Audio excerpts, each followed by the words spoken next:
पख्नुस् त म के देखाउँछु तपाईलाई हेर्नुस्। यहाँ चाहिँ यो बटन ओनै छ हैन। ए देख्नुभयो नि पंखा नि चलेको छैन, सबै ओनै छ हैन। तर लाइन चाहिँ गएको छ, अँधेरो छ। मैले मोबाइलको लाइट बालेको छु, त्यसैले उज्यालो देखियो होला, केही चलेको छैन। अब चाहिँ बुटोलमा के लाग्न लाग्यो केटाहरु? यता केटाहरु बसेछ, खाना बनाउन लाग्यो। सुरु भयो, अब लोड सेडिङ सुरु भइसक्यो। हामी जस्तो रुम लिएर बस्नेलाई चाहिँ अब गाह्रो हुन्छ बुटोलमा हैन साथीहरु। त्यही हो कुरो, कति बेला आउँछ थाहा छैन हैन।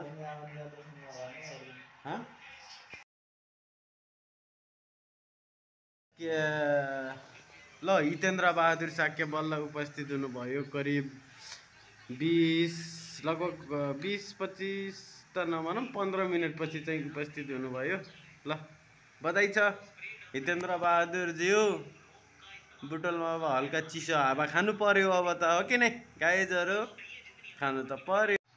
अब चिसो हावा खाने, सुत्ने, त्यही हो, अरु केही छैन उपाय।